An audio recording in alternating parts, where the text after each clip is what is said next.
everybody, and welcome to the Classic Horrors Club Companion, our monthly video version of our audio podcast, the Classic Horrors Club podcast, which you can find in its entirety at the link below. This month, we're doing things a little different. On our audio podcast, we had a pair of wonderful guests, and we don't usually use the guests in the video. Plus, the conversation is so unique and so special that we are going to totally disregard that in the video. Richard, you want to say any more about that? You know, why would we want to hear just us talk about the movie when we want you to go to the podcast, which is what this video is supposed to kind of be, a companion. But you know what? Go to the conversation. Greg and Genius from the Nightmare Junkhead podcast are just amazing.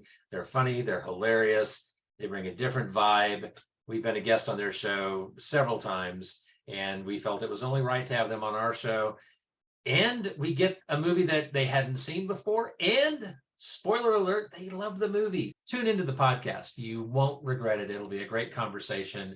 And hopefully we'll give you kind of a taste of what they're like. And maybe you go check out the Nightmare Junkhead podcast. You know what? I think I'll post a link to their podcast below as well. So even though you're not going to see them, you can click there after you click ours and listen to ours. Yes. Oh, by the way, I'm Jeff Owens. I said that, didn't I? Did you say you did? I did not. No, you just took over. You just took over. That's fine. That's fine. I tend to do that. I'm the co-host. I'm Richard Chamberlain from monstermoviekid.wordpress.com. We are going to discuss in this video, or have excerpts from our conversation about, one film from 1968, Rosemary's Baby. And since we don't play all of the audio, Richard, I think it would be appropriate just for us to give our overall thoughts of the film. Would you like to start and just give a brief? Yeah. If someone asked you, Richard, how did you like Rosemary's Baby? What would you say? This is only my third time seeing it. First time was maybe late 80s when I worked at the video store. Second time was 15, 20 years ago when I bought the DVD. But yeah, that's 15, 20 years ago since I've seen it. It's not a go-to movie for me, but I enjoy it every time I see it. It's such a great film. It's a good story. It's a creepy story. It's got a great cast. It's a well-made film. There's so much going on. You've got a great original source material from novelist Ira Levin. You know, it's produced by the legendary William Castle, which we did a show on just a few months ago. I loved it. I really did. This is a fun movie. I appreciate the fact that this isn't the one that I go back to every single year, because it kind of makes it fresh. And, you know, it probably may be another 10, 15 years before I see this again, whatever new version we're up to by that point, the 20K 3D version that's implanted in our brain, giving us a whole new perspective of the film that we've never seen before. I love this movie as well. It is a bona fide classic, a bona fide masterpiece. I think you'll find very few people to argue that point. I also don't watch it very often and forget how powerful it is. I think it's one of those landmark movies that if you look at the history of horror and you mention movies every so often during a timeline, it's one that is always there. Therefore, I think if you haven't seen it, you absolutely must see it. And if you like it and you're trying to build a collection of classic horror films, it's one that has to be included in your collection. So many good things about this movie. I feel like we barely scratched the surface in the audio, but you know what? I think, Richard, what we can do is pull out some of those clips of some of those good things and kind of share them here in this video. So that's what we will plan to do. Didn't mention, but I think you all know by now, we're at the drive-in. Richard, you want to say what particular drive-in we're at? Well, we went back to 1973, which was, of course, the release date for Legend of Hell House. That's the main movie of the night. Rosemary's Baby was the second feature. At that point, it was about 5 years old. And we are at the Pontiac Drive-In Theater in Pontiac, Michigan. Great movie theater, or drive-in theater, that opened in 1950. And so by this point, it's been open 23 years. It had a capacity of over 1,200 cars. Still very popular place to go in the 1970s. Sadly, the drive-in theater that you see behind us, long gone. It closed in 1990 and was demolished shortly thereafter. Vandals and fires and all sorts of negativity. But for, you know, a solid 40 years, the Pontiac Drive-In in Pontiac, Michigan was was the place to go. And on this particular night in 1973, what a great double feature films that two films that really do go together quite well. They're different, but there's some similarities as we talk about in the podcast. You know, things go bump in the night in both of these movies. One is a bit more in your face, and another, Rosemary's Baby, is a bit more subtle at times. The drive-in behind you, that is an actual picture from the Pontiac drive-in. My picture, I was delayed a bit in the future of 73, past of 2023. That's why it says Beverly Hills Cop 2 is showing. I don't know, remember what year that would have been. And that is not a watermark above me. There's actually a plane that's skywriting right now. Yeah. Thank you, everybody, for watching. Thank you for listening to the full podcast. Here's a new taste treat.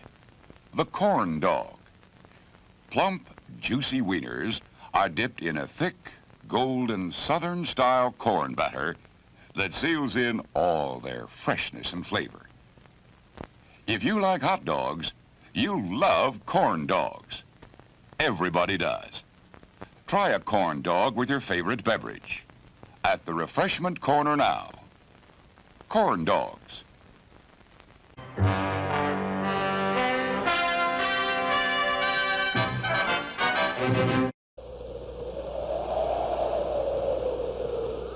Paramount Pictures presents.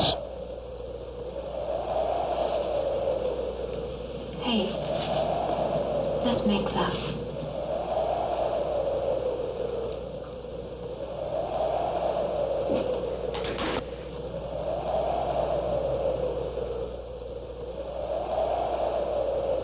Mia Farrow.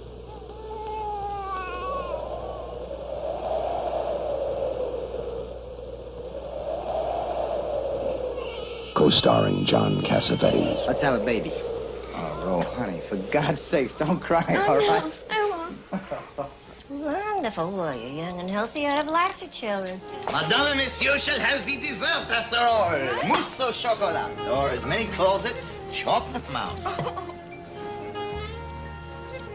It's delicious. Has an undertaste. A chalky undertaste. Hey.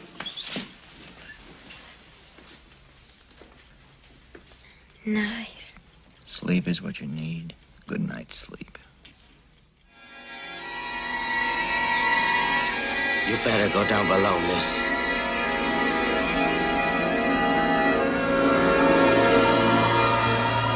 This is no dream. This is really happening.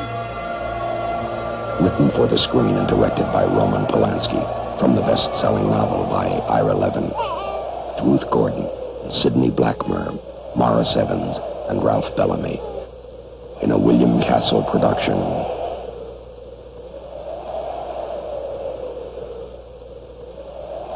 Rosemary's Baby.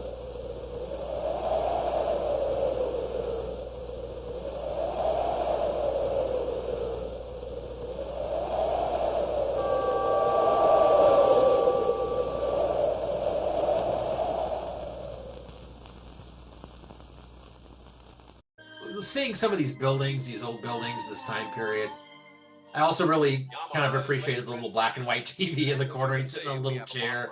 I thought that was a lot of fun. When we talked about William Castle, and of course we mentioned that he produced Rosemary's Baby, I guess we were looking at him more as a director, and I kind of thought, oh, so what? He produced it. But I tell you what, when it opened, and the first thing you see are a William Castle production with his name written in cursive in pink. Yeah. I felt good all over. And then, of course, his cameo later in the movie, which I knew it was coming, but I forgot. And when he stands outside that phone booth and his back is turned, I thought it was the character, the doctor, that had come out to get Rosemary when she was in the phone booth. And so I was genuinely surprised when he turned around and, oh yeah, there's his cameo with his cigar.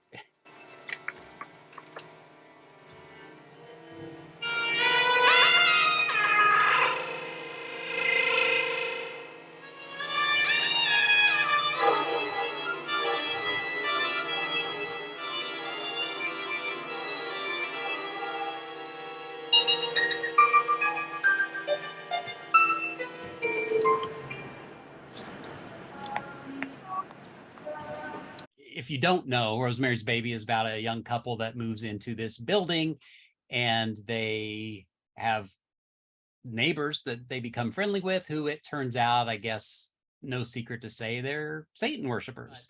How soon do you think her husband knew? I think he had no clue what was, because he didn't want to go do the dinner thing, right? Right. He was really pleased. But then he meets him.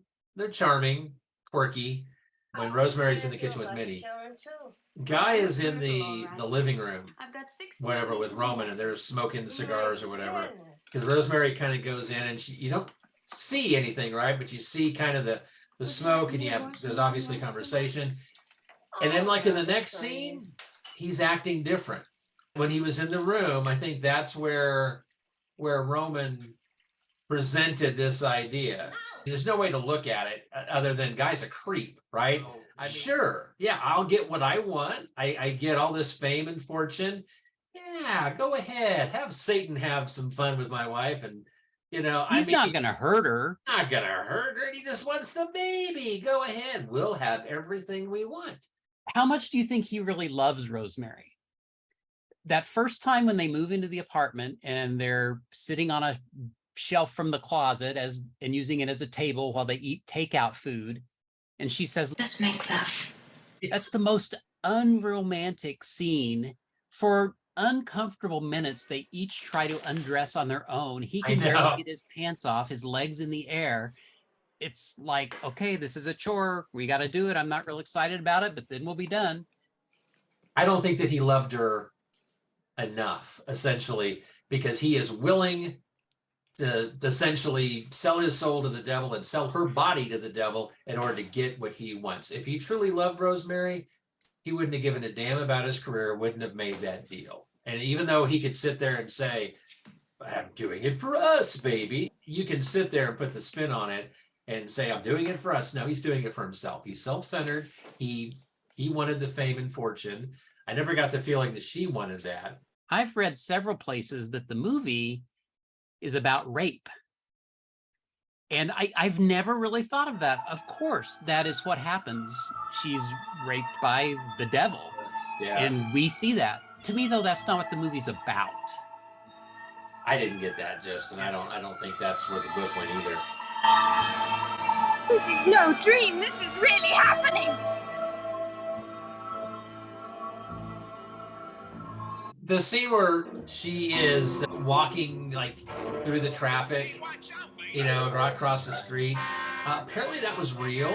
I guess she was told, yeah, do that. No one will hit a pregnant lady. And so they were just banking on the fact that the cars weren't going to stop. It's an effective scene. I love Ruth Gordon, and she's so good in this. Yeah. There is... Absolutely. I don't think it's at the end of the movie, but Rosemary's carrying a big old knife. And she drops it, and the point sticks in the floor, so the knife is sticking out of the floor. Ruth Gordon pulls it out and just seamlessly and as commonplace as possible, like, I don't know if she licks her finger, but she like rubs the spot where the knife had been sticking in on the floor. And that's just such a detail that is terrific. Yeah. And she is just such a character. When they do find the body on the ground and they meet for this first time, and she's really unaware of Rosemary and Guy standing there. And so when Rosemary says something, Ruth Gordon holds up her glasses and kind of squints to see, but she's holding them cockeyed. And it's just like, who the heck are you talking to me? Yeah. I truly believe it is one of the handful of horror movies that is significant. We didn't even mention it influenced The Omen, probably The Exorcist. It was all part of the satanic panic of the 70s. And now, folks, it's time to say goodnight. We sincerely appreciate your patronage and hope we've succeeded in bringing you an enjoyable evening of entertainment. Please drive home carefully and come back again soon. Good night.